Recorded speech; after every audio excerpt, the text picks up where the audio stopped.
Vamos a abrir nuestras confesiones, hermanos, en el capítulo número 30. En el capítulo número 30 estamos viendo acerca de lo que es la cena del Señor. Ya vimos en las clases anteriores hasta el versículo número 3, hasta el versículo número 2, 1 y 2, y hoy vamos a ver lo que es el punto número 3 y el punto número 4. Vamos a leerlo juntos, el 3 y el 4, porque hay un tema que ya hemos estado viendo y vamos a ver únicamente el tema que nos desarrolla el punto número 4. El punto número 3 es algo muy pasajero, pero es importante también que lo veamos. Dice el versículo 3 y 4, lo voy a leer juntos los dos. Dice: el Señor Jesús en esta ordenanza ha designado a sus ministros para que oren y bendigan los elementos del pan y del vino y que los aparten así del uso común para el uso sagrado. Que tomen y partan el pan y tomen la copa y participando ellos también den ambos a los participantes. El negar la copa al pueblo, el adorar los elementos, el elevarlos o llevarlos de un lugar a otro para adorarlos y el guardarlos para cualquier pretendido uso religioso es contrario a la naturaleza de esta ordenanza y a la institución de Cristo. El primer punto que estamos tratando entonces, que es el tercero de la confesión, nos habla el Señor acerca de que los elementos que se usan para la cena deben de ser apartados para conmemorar la cena del Señor, deben de ser apartados exclusivamente para eso. No se debe de tomar cualquier cosa, cualquier alimento como una mera, por decir alguna emergencia, o vamos a suponer que nosotros estamos comiendo y decir, vamos a conmemorar la cena del Señor ahorita que estamos comiendo aquí. No, tiene que ser, así como es un acto muy solemne, también los elementos tienen que designarse para ello. Hay diferentes maneras o diferentes elementos que pueden utilizarse, y me refiero con ello a que siempre el Señor Jesucristo nos habla acerca de en la cena era el pan y el vino. Pero recuerden, hermanos, que por tratarse de culturas, hay lugares donde en vez de vino se ofrece el jugo de uva. Y eso es por cuestión cultural. Hay iglesias donde sí se ofrece el vino. Y hay otras donde se ofrecen ambas cosas, el vino y el jugo. Y se le dice al hermano, al creyente, qué es lo que prefiere tomar, si el jugo o el vino. Porque no hay nada que en la Escritura nos prohíba, hermanos, y esto es importante que conozcamos. No hay nada en la Escritura que nos prohíba a nosotros el uso del vino. La Escritura nos habla de que no debe de emborracharse, pero no se prohíbe el uso del vino. Esto sería ya legalismo. Ahora, tampoco en la iglesia vamos a estar nosotros diciendo, hermanos, usted puede tomar, no se preocupe, tome, porque hay hermanos que lo van a tomar de una manera de libertinaje y entonces van a llegar hasta la borrachera. Por lo tanto, hermanos, tenemos que ser bíblicos nosotros, hablar lo que la Biblia dice y callar lo que la Biblia no dice. Entonces la Biblia nos habla claramente de que no es prohibido el uso del vino, pero sí es prohibido emborracharse. Eso es lo que la Escritura nos habla. Entonces, los elementos que se usan tienen que ser elementos designados para ello. El pan, hay unos que usan galletitas, nosotros usamos pan, otros usan galletitas, no hay problema. Nosotros usamos el jugo de uva, otros pueden usar vino, como les digo, no hay ningún problema. No caigamos en legalismos vanos, porque eso es malo para la santidad de toda iglesia. Ahora, dice el punto número 2.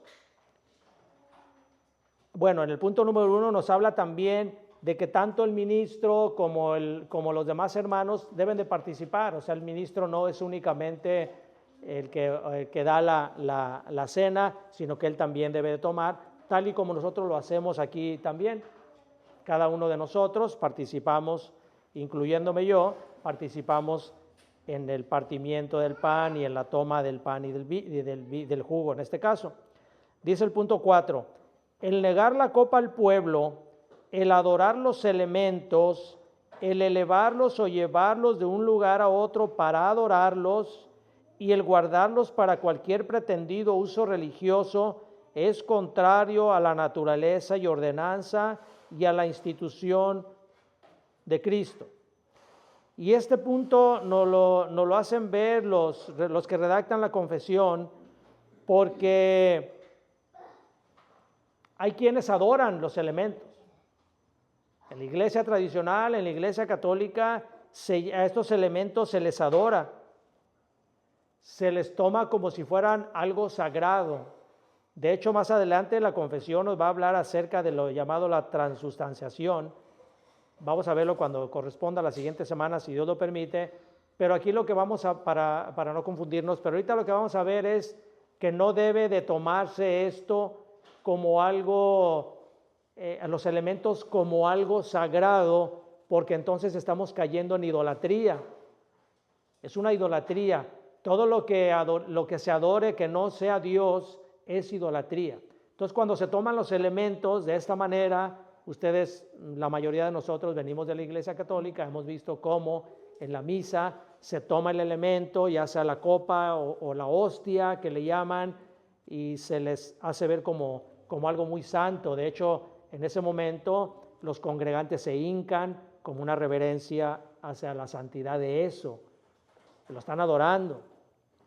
Y eso es contrario, dice aquí, a la ordenanza y a la institución de Cristo. Cristo nunca dijo que eso era sagrado, que eso era santo. Era una conmemoración, es un pan como cualquier otro, es un vino, un jugo como cualquier otro. Entonces esto ya el hacer un pretendido uso religioso, o adorarlos, guardarlos, o trasladarlos también de un lugar a otro y que la gente se hinque ante ellos, pues eso es idolatría. Vayan a Éxodo capítulo 20, Éxodo capítulo 20 para apoyarnos en esto.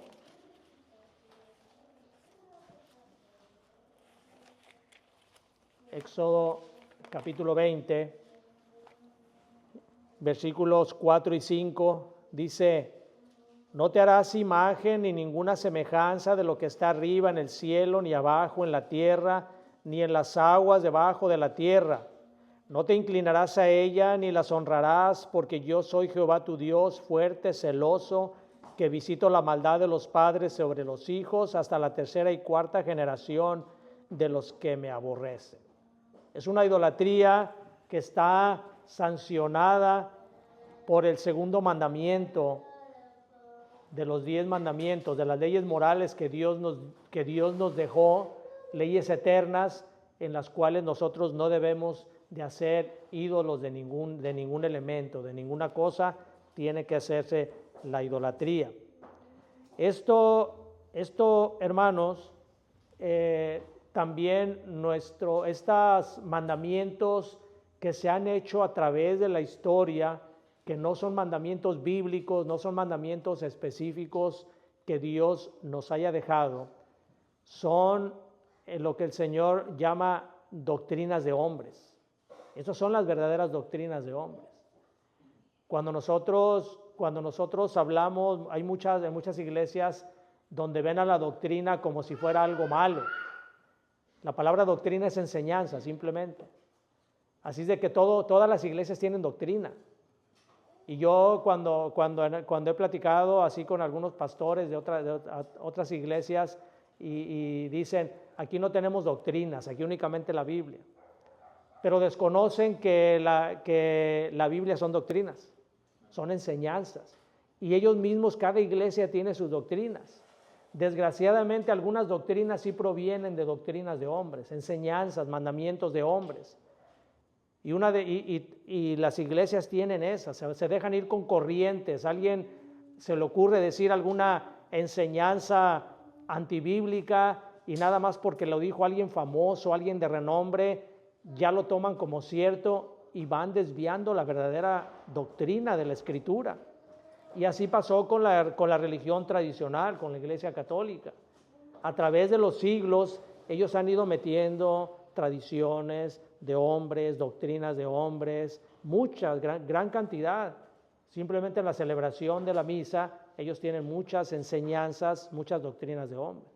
Tenemos el celibato entre los sacerdotes, la transubstanciación de los elementos, muchas doctrinas que se han ido haciendo. Y nuestro Señor Jesucristo nos previno acerca de todo ello. Vayan a Mateo capítulo 15, versículo 9. Mateo 15, 9.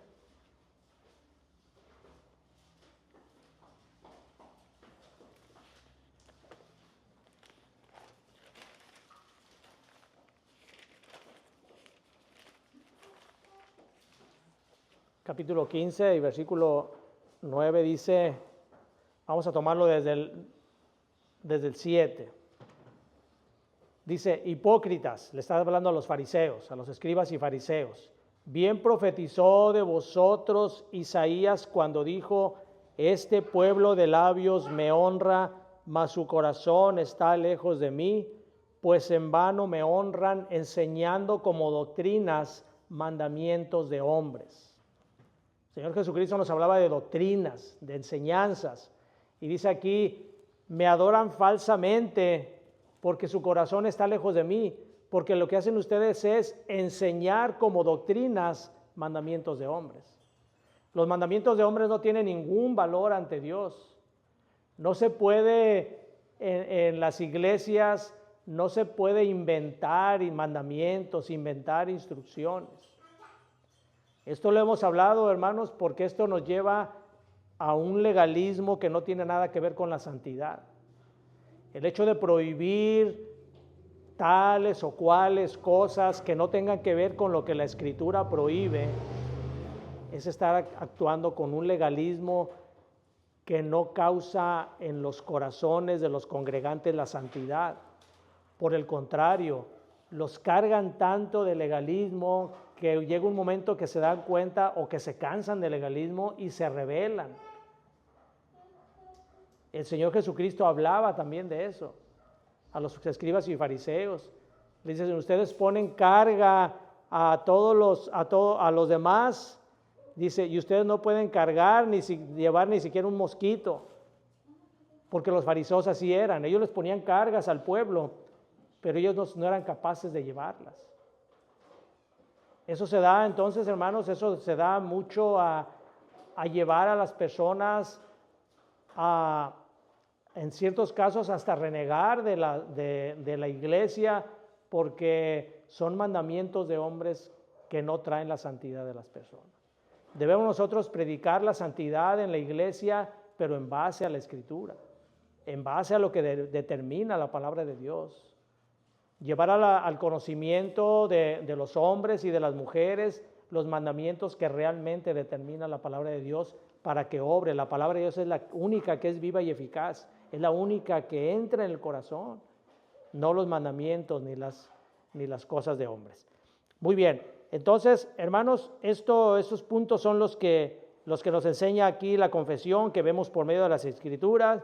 El primero, pues ya vimos, es acerca de que los elementos tienen que tomarse, tienen que designarse para ello, tienen que ser bendecidos, orar por los alimentos, por ellos, ponerlos en manos de Dios, participar todos, no únicamente los congregantes, el pastor también, todos tenemos que participar en eso, y también que adorar esos elementos es idolatría.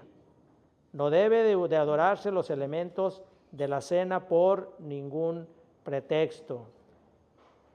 Eso va en contra, dice aquí, de las ordenanzas y de la institución de Cristo. Bien, hermanos, terminamos con estos dos puntos, y si el Señor lo permite, la próxima semana vamos a ver acerca ¿Cuál es el significado de esto? De los elementos, y vamos también lo que les decía, lo que se le llama la transustanciación, una palabra muy rara, muy larga, pero vamos a ver por qué esto no es bueno y por qué esto es antibíblico. Pero esto lo veremos la siguiente semana, si el Señor lo permite.